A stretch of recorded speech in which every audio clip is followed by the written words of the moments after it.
All right, thank you very much, Joseph Hussein, for that background report. And to begin our conversation on mitigating fire outbreaks in Nigeria, we have been joined by quite a number of persons in the studio. Let's begin with Paul Abraham, who is an Assistant Controller of Fire and National Public Relations Officer, Federal Fire Service. A pleasure to welcome you to Good Morning Nigeria. It's my pleasure to be here. All right, and to ensure that we have fire very much controlled, we also have Controller of Fire, FCT, Adebayo Zacchaeus Amiola, who is Acting Director, FCT Fire Service. Welcome to Good Morning Nigeria. Good morning, Nigeria. It's a pleasure to have you join us. And also here in the studio is Titus Abe, Insurance Expert. You're welcome to Good Morning Nigeria. Thank you. Good morning, Nigeria. Engineer Cyprem Oyom Igban, MD CEO, CIMEC Petrocor, you Limited, is a fire expert and is also here in the studio. Thank you for having me. Welcome to Good Morning Nigeria. We're also glad to have Ibrahim Farin Loye, Acting Coordinator, Lagos Territorial Office, National Emergency Management Agency, NEMA. He joins us via Zoom. You're welcome to Good Morning Nigeria. Good morning, Nigerians. Good morning, everybody. All right, let's begin from here in the studio. And if we are going to ask in Hausa language, somebody will say, Miafaru. So let me ask Paul, too many fire incidents across the country. And I ask because you are from the National Fire Service, National hierarchy of the Federal Fire Service.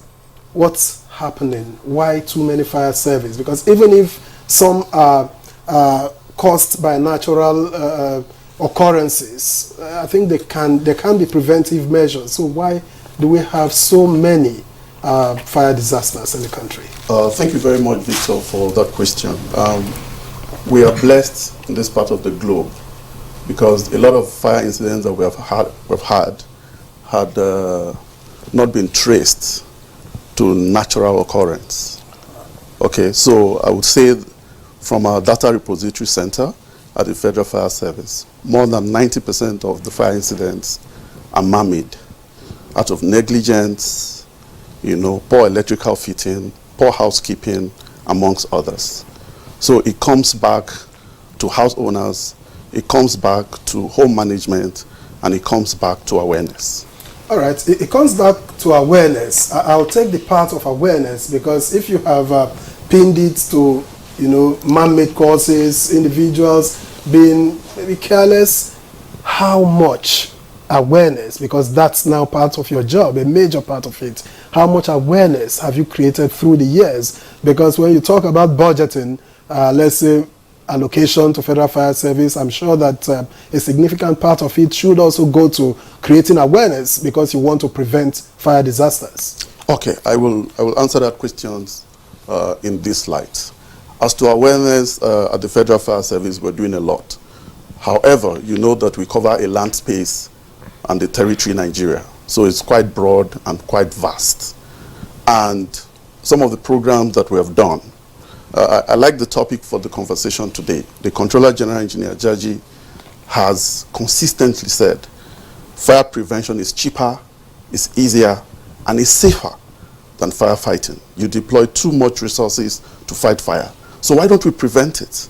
And so to prevent it, we have come up with several initiatives and programs. We have the Catch Them Young program, where we allow young people come into the stations across the country. We have the school outreach program where we go to virtually every public or private school, from primary to secondary, even to the university, across the country. The essence is to educate them on what they need to do to prevent fire, and what to do to mitigate if it happens. And then, of course, we have our jingles, we have our town hall meetings, we have our community outreach, we have meetings with market associations and all of that. For us at the Federal Fire Service, I will tell you that one of the reasons everybody is looking at fire and saying it's escalating is because we now have data.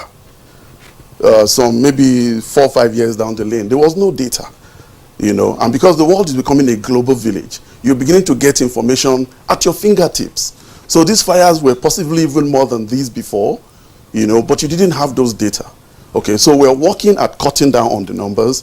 We're achieving that as much as possible, but because data is coming in per second, you know, people are becoming more aware. So I think that we're doing so much, you know, to mitigate fire and prevent it, as a matter of fact. You spoke about most of the fire outbreaks being man-made, and we see markets going up in flames across the country. And is there any suspicion of arson in this case? Quite a number of times when our investigators, we have what we call the inspection, the investigation, and the enforcement unit. So we have fire investigators at the Federal Fire Service. A lot of times when our investigators go in there, we have not been able to establish arson. But I must say, consistently, we had issues with bad housekeeping, poor electrical fittings. You go to a big market in Nigeria, on the outside, they're beautiful shops. Just go behind it, you're going to see lineup of generators with electric wires crisscrossing each other. You know, and then sometimes you get them tapping from a small shop to a bigger makeup shop. So, you know, you have those, you know, and all of that. But let me say this again. The minister, when he came, has consistently told us at the service that the Renew Hope agenda of Mr. President is tied to economic growth. And these economic growth are in our markets.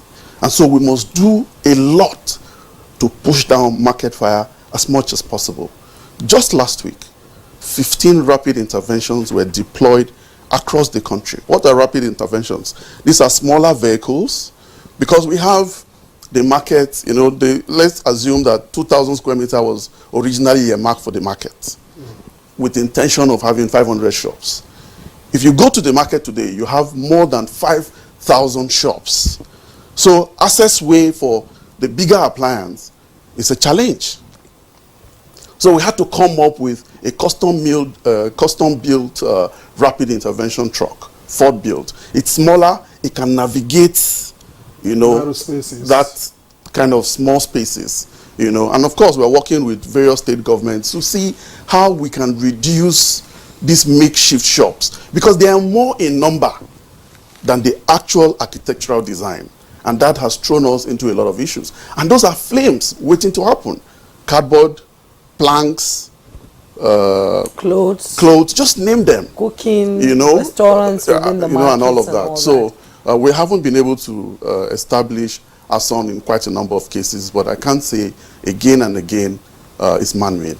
So where are you on strict enforcement of, you know, safety regulations, especially in markets and offices and hospitals, especially because I heard there was a fire incident at a hospital too I think it was last week. So where are you on strict enforcement? What are the laws backing enforcement, you know, or in organizations and at the markets? Federal Fire Service? Yes. We're a creation of the law, which is the Federal Fire Service Act of 1963. If you juxtapose 1963 to 2024, you will agree with me that that law will be requiring a lot of amendments, so that we become more empowered, we become more positioned for contemporary challenges. And we're trying to achieve that. Unfortunately, the Ninth Assembly, you know, did their fair share of the job, but we couldn't get Mr. President assent before the former president left office. We are back to that law. That law gives us a lot of power for enforcement. It's interesting to note that because of our orientation and our background, if you go to the hospital and you want to say, oh, let's talk fire, people say I'm sick. You know, it's just an orientational issue. You know, just a background and orientational issue. But at the Federal Fire Service, we're making some inroad. I can tell you today, for example, in Abuja, the Diff Medical have a complete fire station funded by them, manned by men of the Federal Fire Service. Those are the kind of collaboration that Engineer Jaji is working at. You know, getting people with economic interest to adopt fire posts, you know, adopt a fire post initiative, so that we can deploy our men, If there are resources we need to deploy beyond the men, we can deploy them. But at least it's within your space, you know, and it will help us, you know, put things in check. All right. Thank you very much, Paul Abraham. Let's get to, it was important to get these background issues sorted, and we now get to Controller Zacchaeus Amiola, FCT Fire Service Acting Director. Thank you. What we get from state fire service teams, which the FCT also can be categorized under, is that when you have disasters, yeah, I agree that prevention should be key, but really, you will always have these incidents, however small. But what we see is that when they come, you see rickety trucks. That is when they manage to make it there on time. Sometimes when they get there, you find that there's no water. And then, you know, it's like they were invited to just observe what is happening. Why is this the case with most state fire service teams? Thank you so much. You are talking about the challenges of fire safety management in Nigeria. Yes, it is true, especially at state levels. Insufficient number of fire stations, old and obsolete firefighting trucks, then poor funding of fire stations across the length of Nigeria. You believe that the amount being allocated to fire safety management in Nigeria as of today is at a very low rate. It's very, very low. Believe me, if you go to other developed countries, even the budget for the fire safety management in a year is even higher when you compare it to the overall budget of Nigeria as a country. So what are we saying? Poor funding. Let the state authorities wake up to the challenges of fire safety management and make available funds. As we have said, prevention is better than cure. Right from the planning stage of our structures, especially markets, filling stations, let us put in fire safety management, planning stage, construction stage, and operational stage. Let fire safety measures be put into consideration. For instance, source of water, access road in the markets, fire defense equipment, all this. When the disaster strikes, what we are discussing today, mitigating fire outbreaks in Nigeria, will be at low rate when the necessary things are being done right from the foundation. When it occurs, it will be very, very low. Then all the residents must also wake up to their responsibilities. Let us ensure that we provide first aid firefighting equipment, both in our houses, offices, and our marketplaces. And let us train our personnel on how to use them, so that when it comes, then the outbreak will be mitigated to a considerable percentage. Thank you so much. You talked about not lacking funding. In 2023, the Federal Fire Service got 51.74 billion naira to mitigate fire disaster in Nigeria. The issue is, do we have enough men and women to be able to function properly. Yes, thank you. That's the challenges of fire safety we are talking about. The manpower that go about creating awareness on fire safety, mayors, the people that are managing our fire stations, they are not adequate. Where you're supposed to have at a time 8 fire personnel managing fire station at a time, you go there, you find 4, you find 5. You are even lucky when you get up to 5. There is inadequate manpower. We need more manpower to manage fire safety management in Nigeria. Additional manpower. That will make the job easier, and they'll be able to go to the nose and corner to create awareness. When you have enough personnel, you deploy them to carry out their responsibility to ensure that fire safety management is taking a considerable percentage. Thank you. Okay. Let's still take, we've got a couple of points already from Paul and from Zacchaeus, but let's get to Oyoiban. What else, apart from poor funding, which we have heard and which we continue to hear, and inadequate manpower, what are the other major causes of fire disasters in Nigeria? Okay. Yeah, let me just correct the name. Is Cyprian Oyom Igban. Oyom Igban. Igban, okay. Yes. I'll get that right. Okay, thank you for having me here today. I've long wished for me to have this opportunity to talk about the fire situation in Nigeria. I would say that it's a generic issue.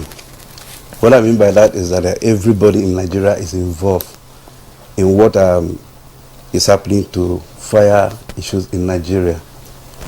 The Nigerians themselves treat fire as a no issue.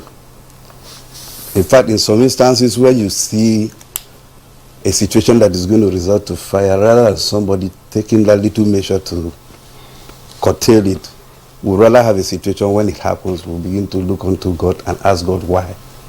But these are issues that we can actually deal with. I will go back to the administrators themselves and the policymakers themselves. And I don't think they've done enough.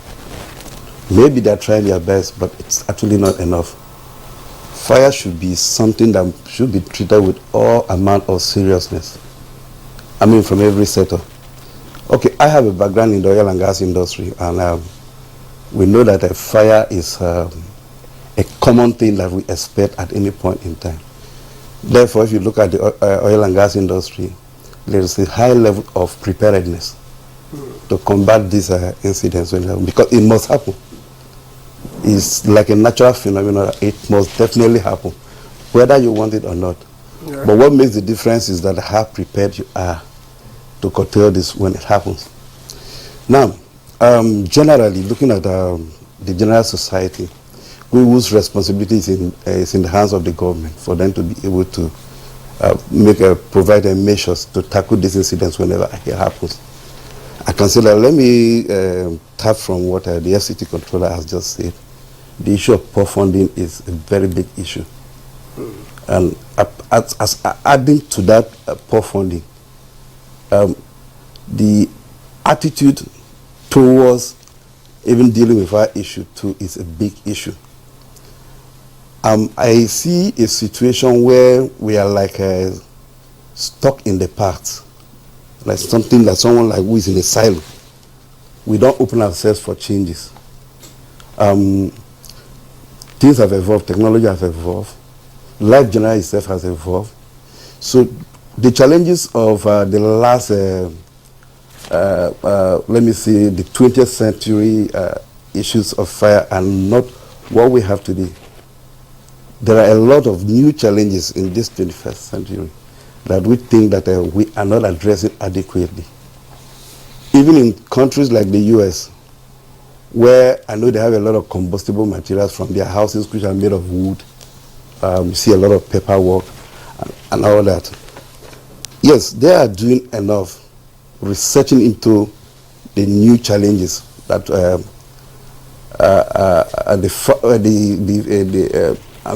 new challenges of a fire. And to a large extent, I will tell you that they are doing very well.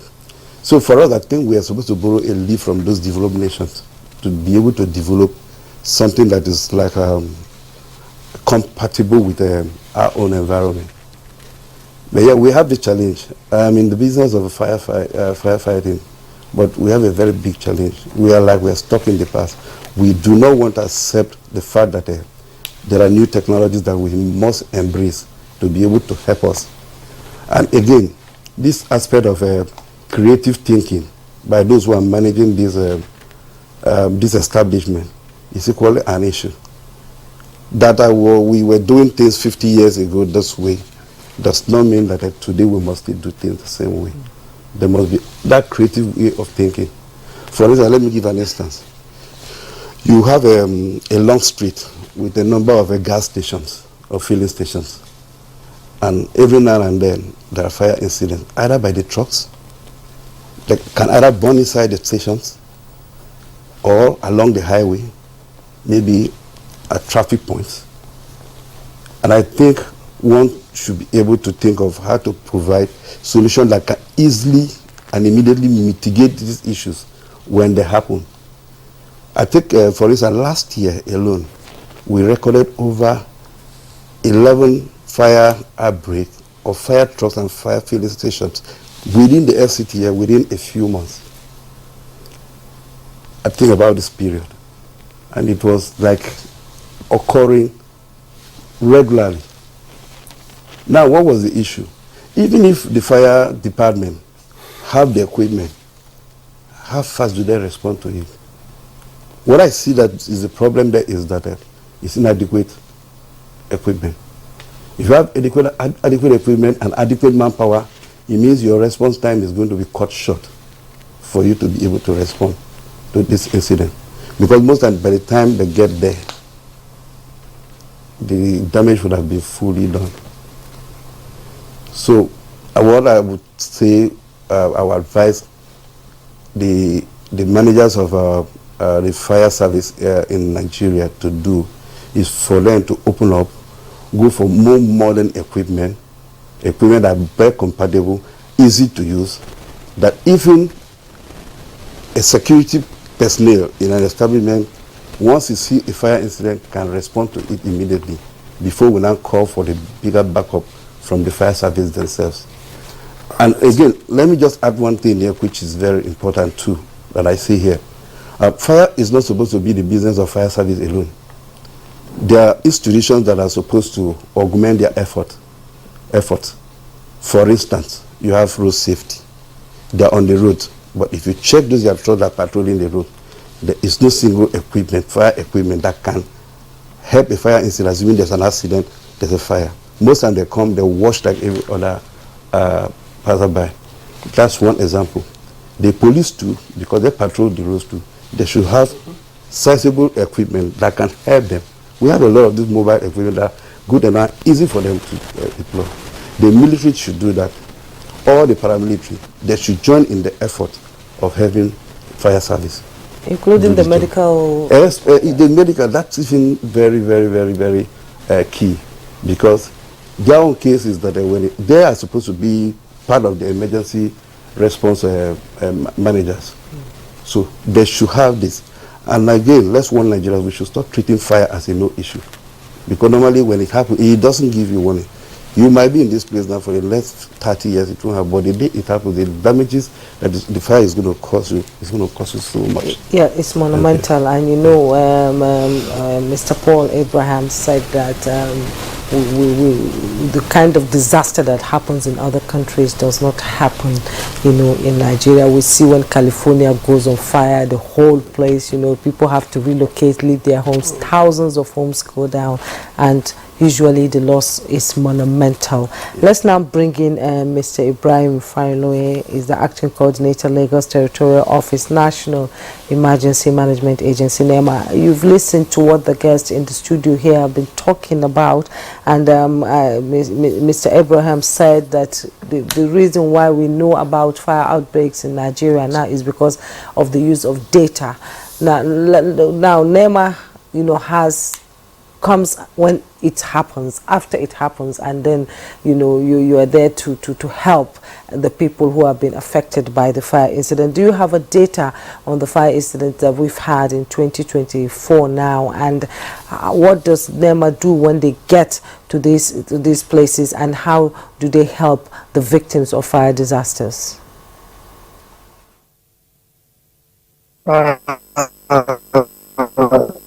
Good morning, listeners. Well, NEMA rules is not just after incident happens. Well, it starts from the planning stage, mitigation, and the actual response to disasters, then post-response assessments and intervention. So far, so good. This year alone, we've recorded close to 700 fire incidents. So far, so good. Why it increased this time is the transition period between the rainy season, between the dry season and rainy season. That is one. The negligence. Negligence in the part of majorly markets traders. The rate of incidents happening within the residential areas is drastically reduced now. And why it happens within the market or commercial institutions is their lack of preparedness. They don't see that they need to prepare for such emergency. And anytime we move in there to tell them, you need to put this, oh, okay, we consult you or we consult fire service later. After 2 months, you go there, still the same excuses. And by the time you are continually going to that place, you become a sort of an intruder into their affairs, then you withdraw. So there are specific actions, penalties we can carry out. But you know, the Nigerian situation in which, oh, we don't have time, we don't have the resources, we don't have that. As of now, after assessments, you know, we have the Mandela's case at hand, we have the Idumota case at hand. All these cases where we have this data of number of traders that were affected. At least about 500 shops were affected at Mandela's. While the Idumota that happened last week Tuesday, we have about 48 traders, wholesalers who are affected. Then the following Friday of last week, we have about two upstairs and 1 2-story building that got burnt at Freeman in the same within the Freeman area in Idumota. So we take records of what happened, and we are in talking terms with various market associations. Yesterday we met over close to 40 sectional heads of market under their leadership of Lagos West. We are going to move around gradually like that, and we are having the data, we are collecting the data, we are keeping them. Though for the past 4 or 5 years, we have been talking to them individually, but the need arises now that we need to talk to them collectively to be able to adopt a system we are putting out to them, including the insurance, including training their personnel as fire marshal on each street of the market, so that at least whether they are in or they are out at night, somebody should be there to respond to upcoming fire at this initial stage, so that it will involve the mobilization of resources or destruction of property into a large scale before it is stopped. All right. Thank you very much for your opening comments there, Mr. Fariloye. But let's get back here in the studio to Titus Abe, who is the insurance expert. Thank you very much for your patience. when all else fails, those who have insurance will want to look back and say, well, there's something to fall back to. But just how important is insuring against fire? How available is it? How accessible and how affordable is it? Okay, thank you.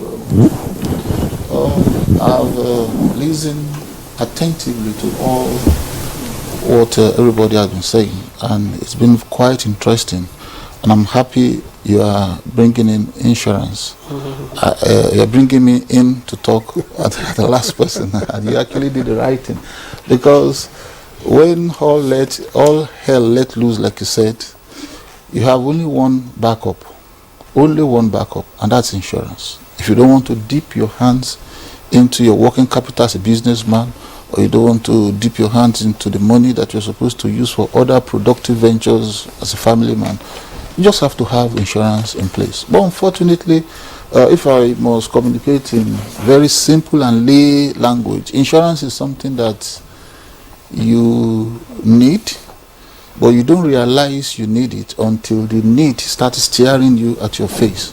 For example, if there is a fire incident and you don't have an insurance, that's when you really realize that you really need an insurance. But unfortunately, at that point, it's late for you to purchase. So it's something that you must purchase in advance in order to mitigate against some of these losses. And let me quickly also add this. There are two major hazards that we look at when it comes to giving out insurance. We look at the moral hazard and the physical hazard. The physical hazards are very easy to control. Once the fire surveyor gets to the scene, they'll just tell you, do this, do this, do this, do this. And once you have done that, you're good to go. But the moral hazard is perhaps the most difficult, because it involves humans. Sometimes you tell a human being, do this, but even while they are looking at you with rapt attention, they are not hearing you. He said, okay, put fire extinguisher here. Make sure when you are leaving the office, you switch off all electrical appliances. You will have to say that over and over and over and over before someone even looks at you. So what are you even saying? You know, we've had situations like that several times. And fire insurance is very easy. In fact, you can get it at the tip of your fingers. And today, in the with this technological advancement that is rocking every industry, including insurance industry, you can get it with the snap of your finger. But the issue is, are you ready to abide by some of the instructions, some of the rules, the recommendations that will be given you as a potential user of this fire policy? For example, we've had a situation whereby some companies approach us to have fire insurance. In fact, most of the time, they are being forced to do it. They do not see it as a need. Maybe you want to take out a loan from a bank, or you want to go into partnership with someone. The person now said, or we want to go in partnership with one big organization, and they ask for your fire insurance policy. That's when you realize that, okay, you now quickly rush to us, I need fire and special perils insurance, do this, do this, do this, do this, do that. Now when you do it for them, and you now tell them that an engineer, a fire surveyor is coming to inspect your premises, to give you some recommendations, they look at you like, what do I need it for? And it's actually very needed and compulsory. And another embarrassing situation, so you even have this with some big organizations where after maybe they've run the first year of their policy, and at renewal, we now tell them that you want to come and do survey again. They will tell you, but you did the survey at inception. Yes, we did it, but this is, we are renewing the policy. We need to do it again. And it's always a tug of war. It's always a tug of war. And there are several incentives in the insurance industry, because what many people don't like is they don't want, and nobody wants to pay out money. But we have put, the industry has put certain things such that if you put, for example, there is a discount we call fire extinguisher discount. When you have calculated the premium, you know this is what you're supposed to be. If you have a fire extinguisher in place, it attracts a discount.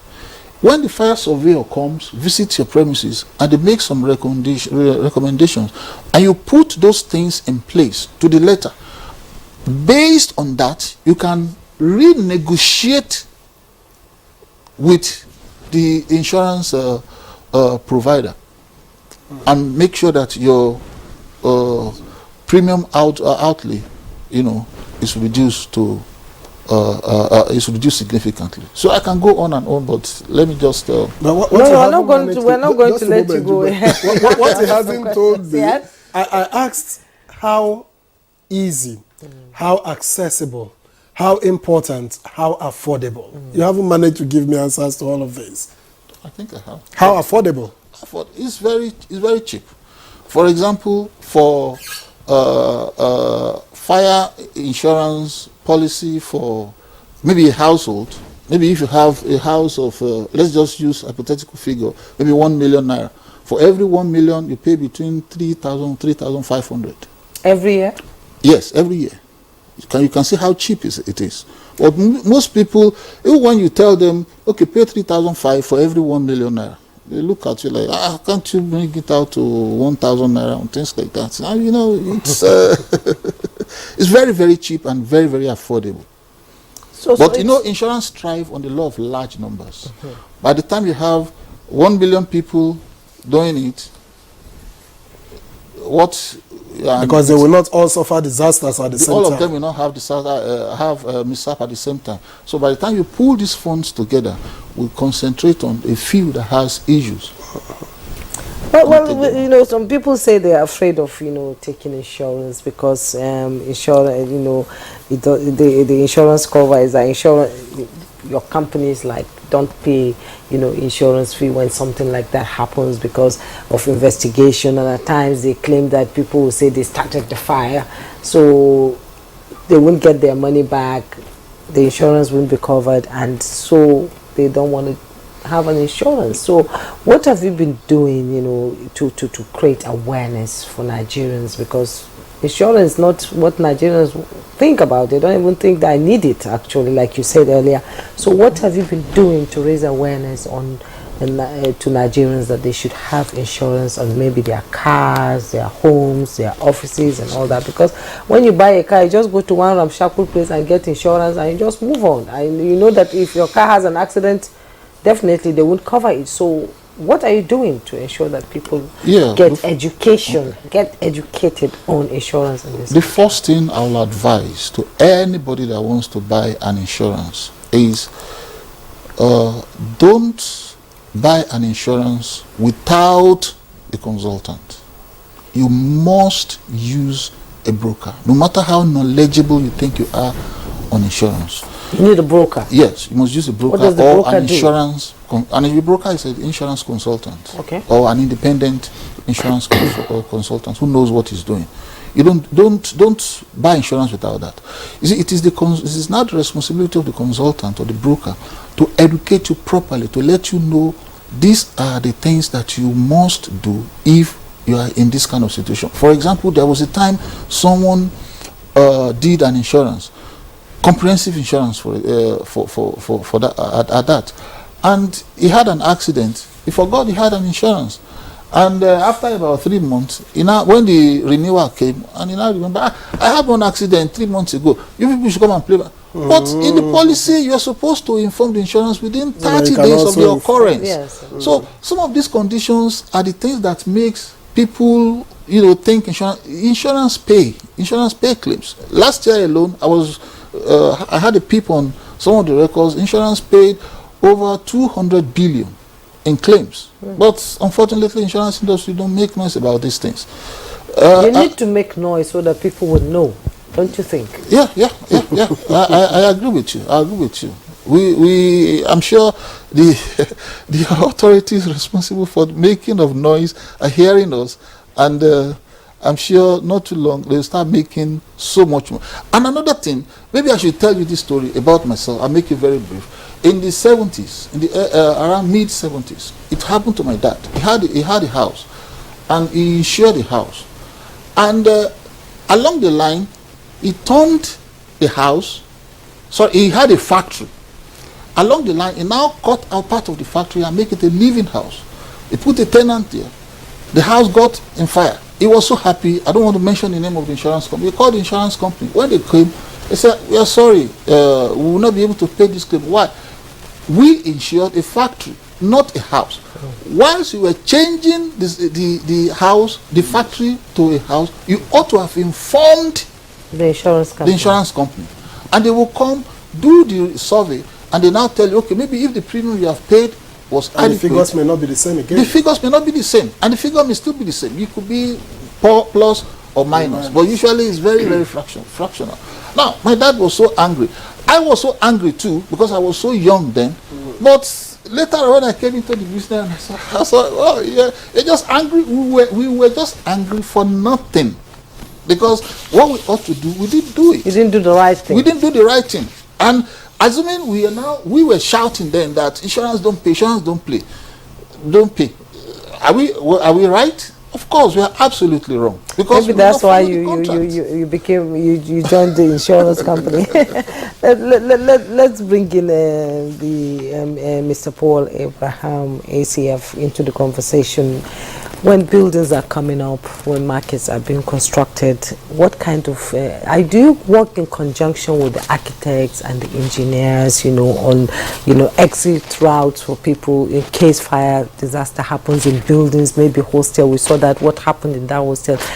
How many exit points does a building need or the market needs to ensure that when it happens and people are in it, they can be able to get out? What kind of drill do you have? Do you teach people what to do? Okay, so I will start with the last. What kind of drills do you teach people what to do? Again, I would like to give some very good credit to the Honorable Minister of Interior, Olubunmi Ojo. When he came on board, one of the things he did was he took several visits to the National Fire Academy. The National Fire Academy is located in Sheda, here in Abuja. And his vision is to transform that academy to not just train regular firefighters, but to train marshals and wardens, and also security, the civil security group. The essence is that so that in a very big building, we have what we call the on-ground respondents. So if fire should happen in a commercial hub or in a public space, the civil security that you see every day should be able to know one or two things to do before the professional firemen, come to that place. So that is one initiative that is ongoing, and that is helping us to train wardens and marshals and civil security so that we can have on-ground respondents. And it's a very, very integral part, because you talk about response time in Nigeria. We don't have enough fire stations. We don't have enough equipment. The government is doing so much at the federal level, but we are still not where we ought to be, especially if you want to juxtapose it with other, global competitiveness. I'll give you an example. In Nigeria today, both at the federal and all the states' fire services, we still have less than 30,000 workforce. Juxtapose it with a population of over 200 million. Yes. We're nowhere, So firemen, like my colleague have said, are not adequate. We don't have enough manpower. We need more and more manpower. And so the minister came up with an idea, okay, if government alone cannot employ everybody, we should now look for initiatives to get other people at least to provide stopgap services before you come. Having said that, I must also say, and thankfully Mr. Zak is here, very senior man as far as firefighting is concerned. A lot of Nigerians are not also aware that firefighting is on the concurrent list. So there's the federal fire service, there's the state fire service, the local government fire services, there are even private fire stations. And we all... In Nigeria. And we all seemingly have equal roles and responsibility. So let's take FCT, for example, where the Federal Fire Service has its headquarters. We have this FCT fire service. When you want to build anything in FCT, you go to the Abuja Metropolitan Management Council that houses the development control. The development control are the one who give you approval to go ahead and build. So I want to believe that quite a number of times, what we have at the Federal Fire Service, we have what we call the plans and examinations. We have architects, civil engineers, electrical engineers, and their roles and responsibility are actually supposed to liaise with getting approval in principle, first stage approval, when you want to build, start up a building and all of that, especially installations, you know, of fire gadgets, first aid firefighting, hydrants, exit way and all of that. But sincerely and frankly so, we have this challenge because we don't get that cooperation from either the development control or the state, what do you call them? At the state level, they call them is it the building plan? I'm trying to remember what they call them at the state level. You know, they are at the state level, they are responsible for approving building plans. Okay. Okay, at the state level. In FCT, because of the special nomenclature of FCT, it's called development control. But if you go to Kogi State, they have the state town planning. You get what I'm saying? So there's Federal Fire Service in Kogi, there's Federal Fire Service in Plateau. So if Federal Fire Service says, okay, you want to build this large building, what are you doing about this? What are you doing about this? The next thing they do is that they abandon us and run to the state town planners. To their peril. Who give them the approval to go ahead and build. You get what I'm saying? And because, like I said earlier, our 1963 Act is challenged, our powers are curtailed. I'll give you a case in hand. In Oyo State, this company came up with a very massive building.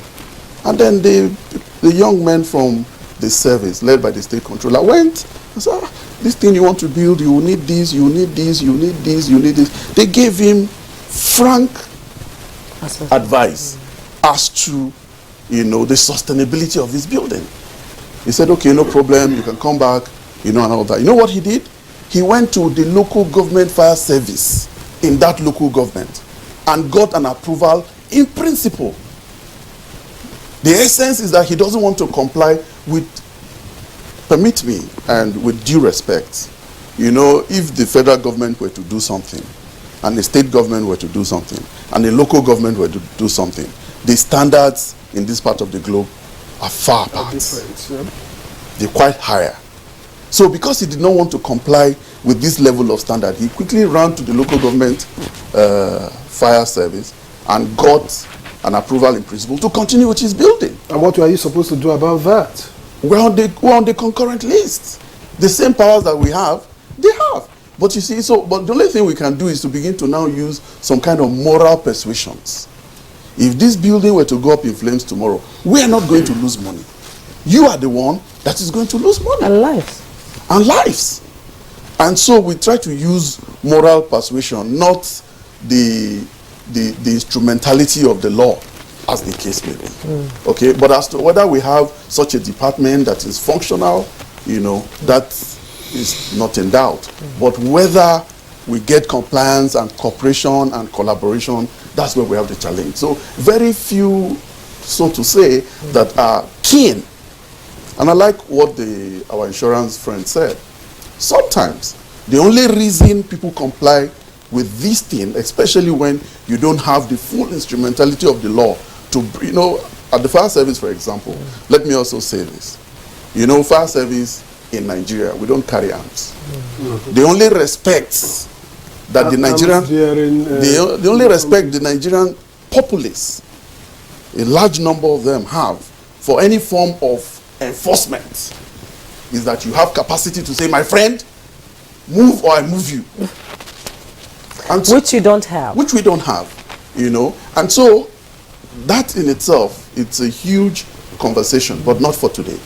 So it is only when maybe international organizations come and begin to insist on certain standards, you see them running to us. Or when they are MDAs, the Nigerian Railways, NMPCs, you know, the very strong federal government MDAs, they'll come to the Federal Fire Service because they know that if we give you a clean bill of right, you know that everything is okay. So at that level, they'll come to us. But I want to tell you, the everyday people, everyday market, like you and I oh no, they don't even want to see Federal Fire Service. They believe our standards are too high. They believe we're asking for too much, you know, but there's nothing that is too much to ask when it gets to safety. I would have wanted to know what you do. It's a handicap, right? What do you do about the handicap? But it's a question you will answer sometime, maybe when we come back from this break. So Good Morning Nigeria continues after this time out.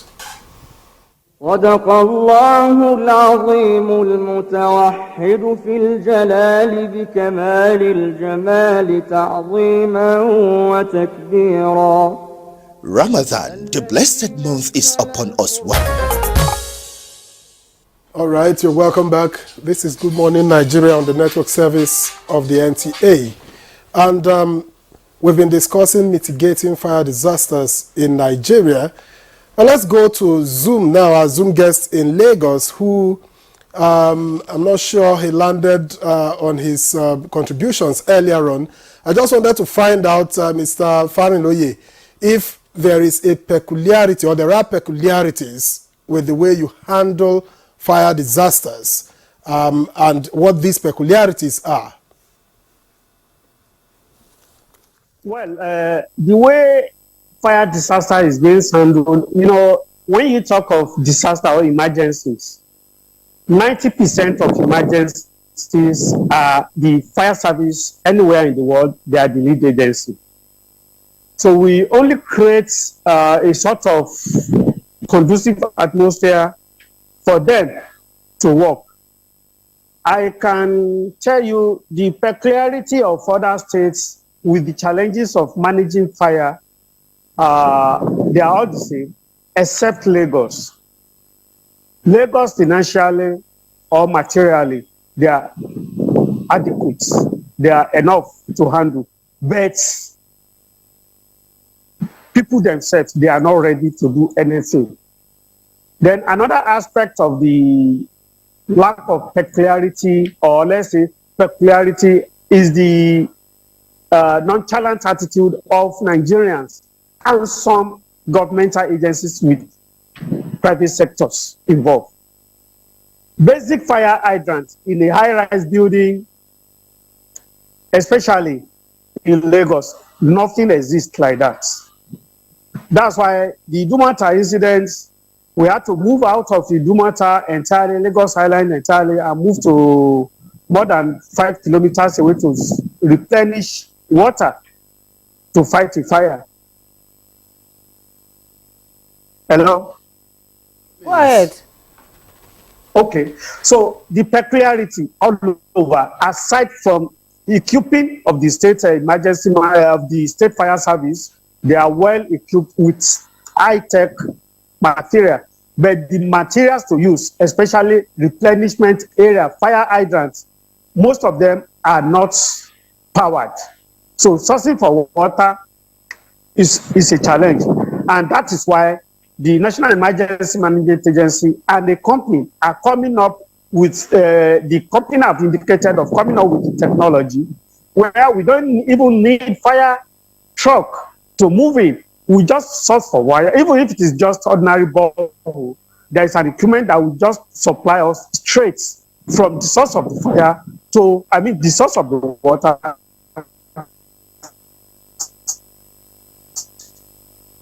I think we're having we've lost him again, and I'm sure he's going to come back to finish on his submission into the conversation. Let's bring in Mr. Igban into the conversation now. We've talked about drills, you know, working together with engineers, building developers, experts, and all that, you know, to ensure that when a fire disaster happens, the loss is minimal.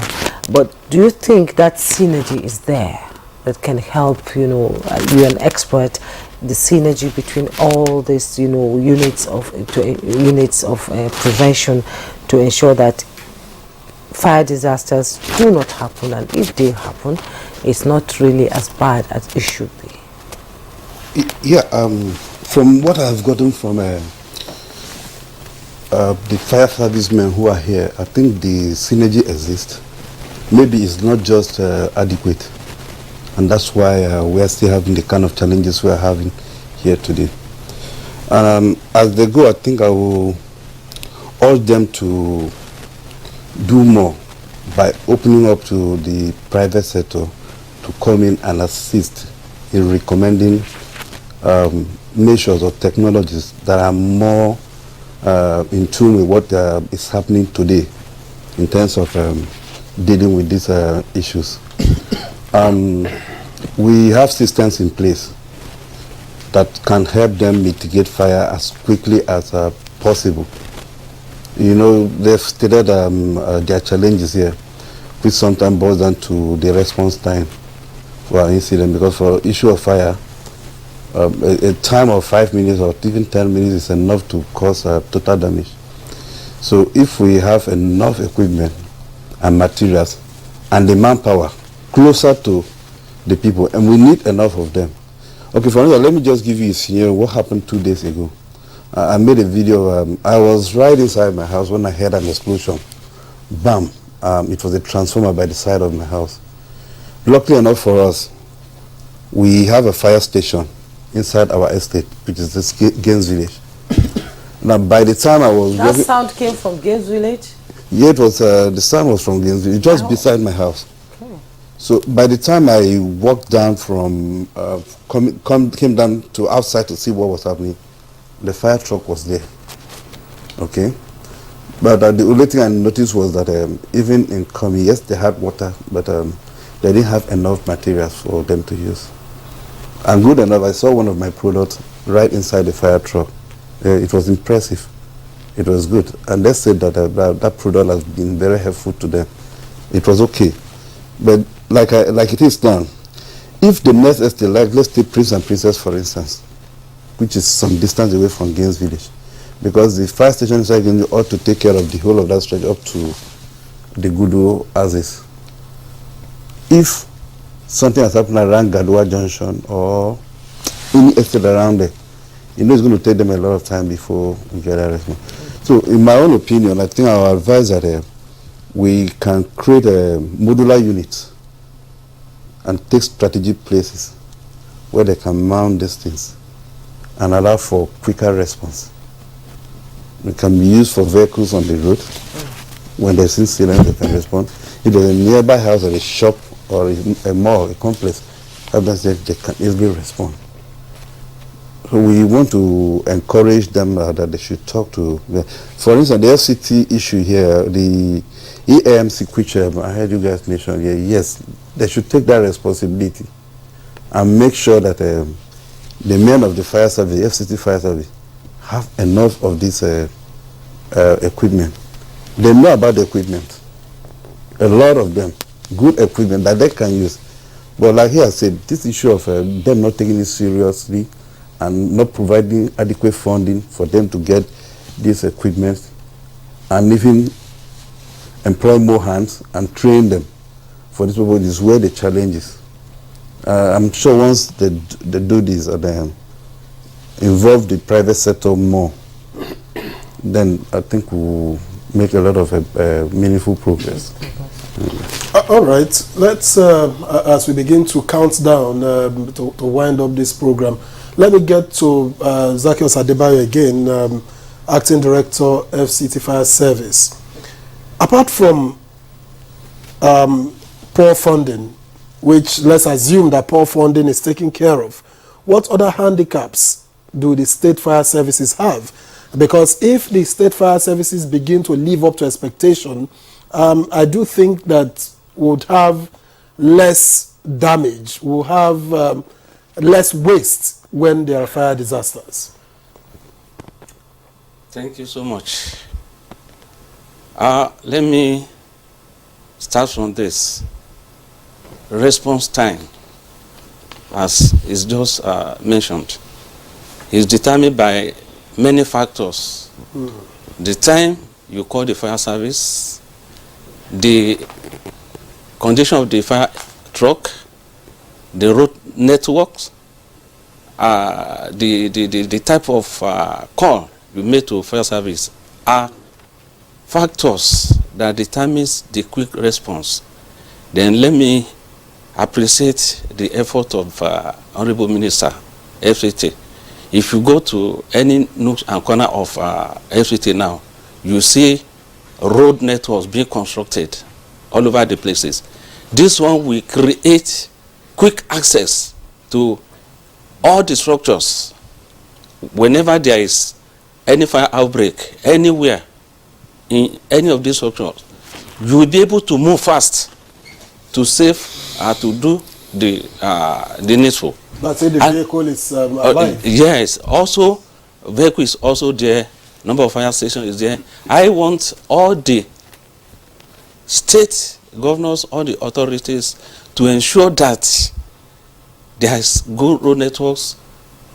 Then the number of fire stations per district. Many states now, you see, only the state capital has fire station. Then they will have to travel far whenever there is fire outbreak, any other place in the state. Then when they get there, they will be attacking the fire service, mob attack that they come late. It's not their fault. It's the time you are called. It's the distance they have to travel. So in mitigating fire disasters, all these factors have to be brought in. Then you talk about CCTV camera the other time. If the market owners know that if he does any unlawful act against his neighbor in the market, CCTV camera will carry him or her. He will not do it. He will be conscious that don't let me commit this action against my fellow marketer. So installation of this.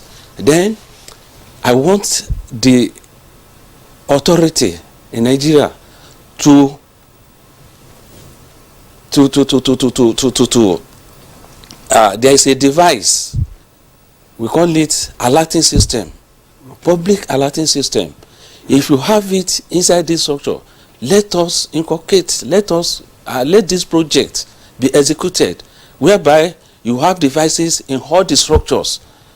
Whenever there is fire outbreak, the signal will go to the control room directly.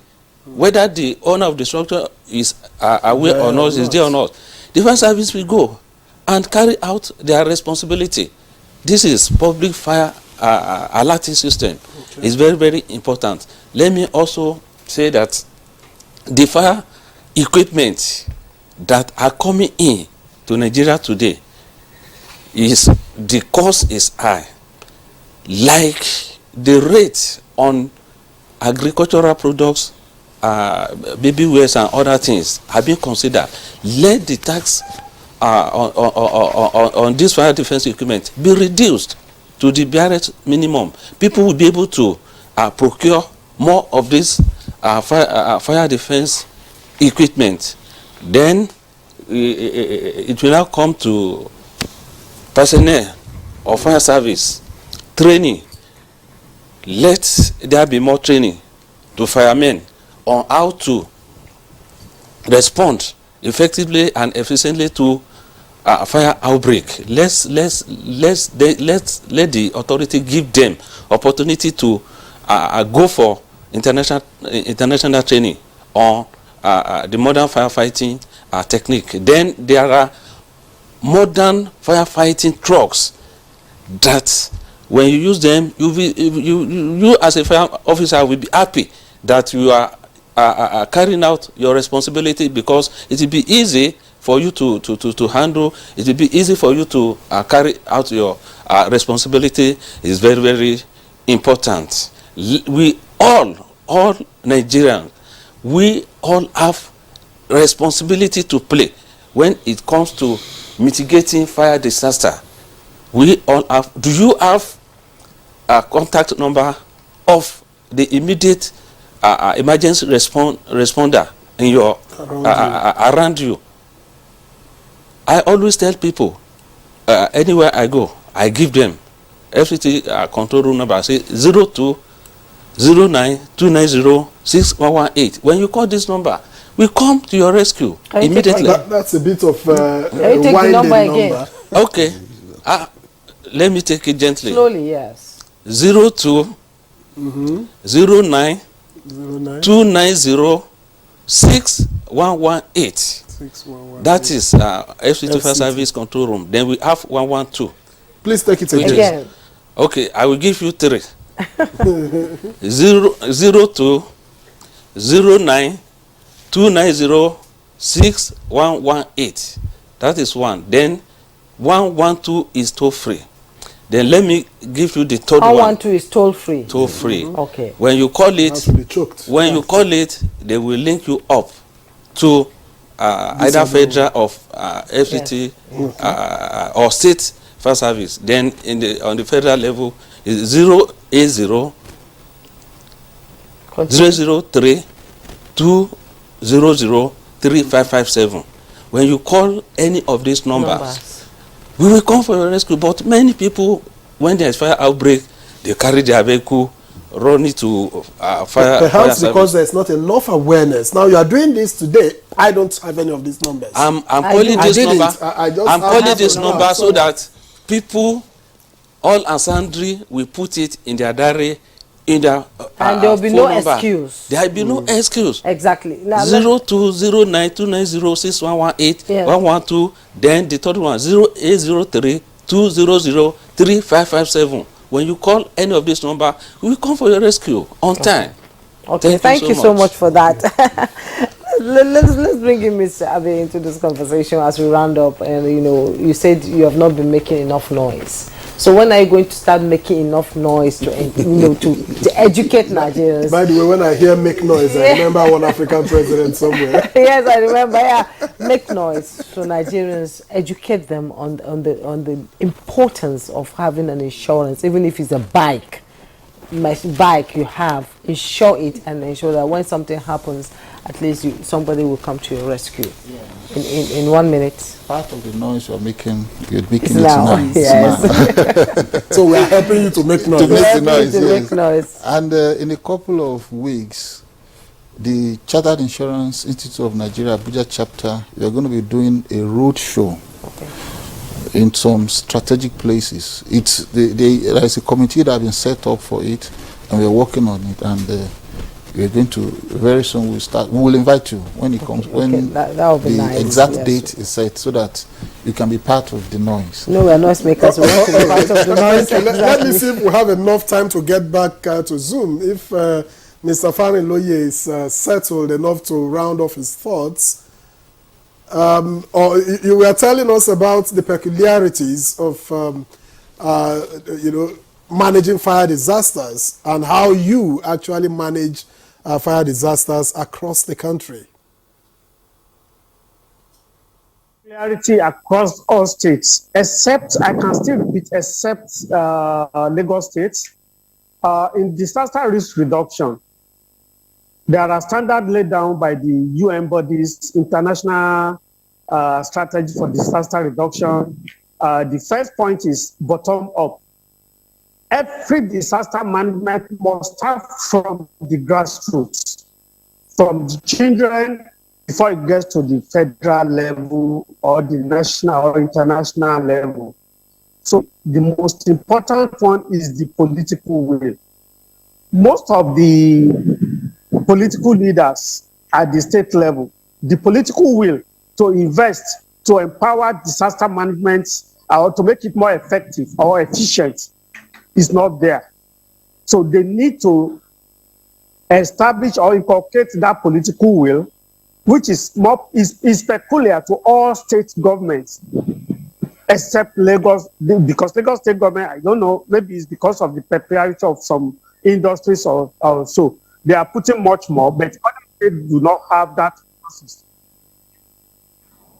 But aside from that, we need education and training.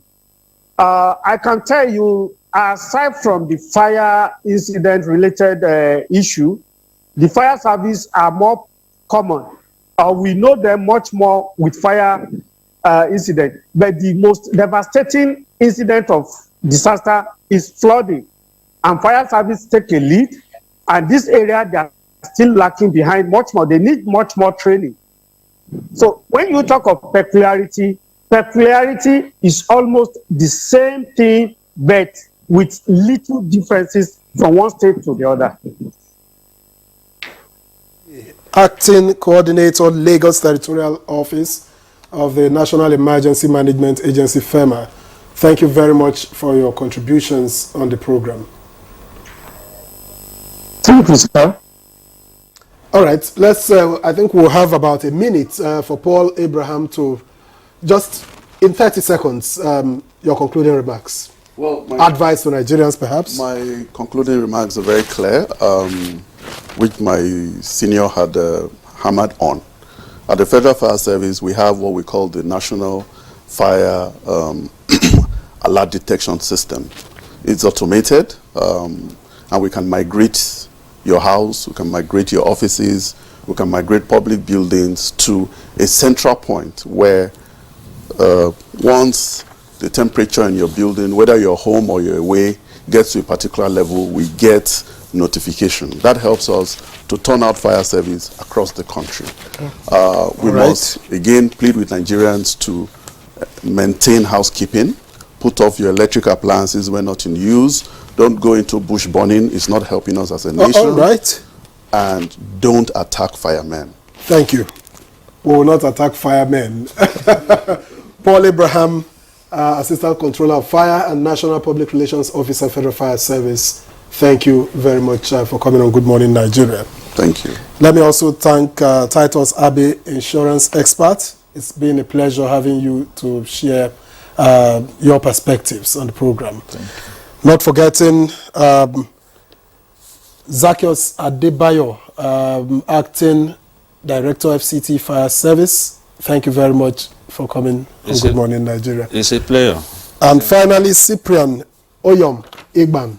I hope I got it right this time around. Yes, I told you I won't fail. MDCEO Simec Petrocor Limited, who is also a fire expert. Thank you, gentlemen, for your contributions on the program. And that's been Good Morning Nigeria. We thank you very much for watching. Tomorrow is another day. Please keep the date. I'm Victor Azu. See you soon. And I'm Jumo Yusuf. Thank you so much for your time.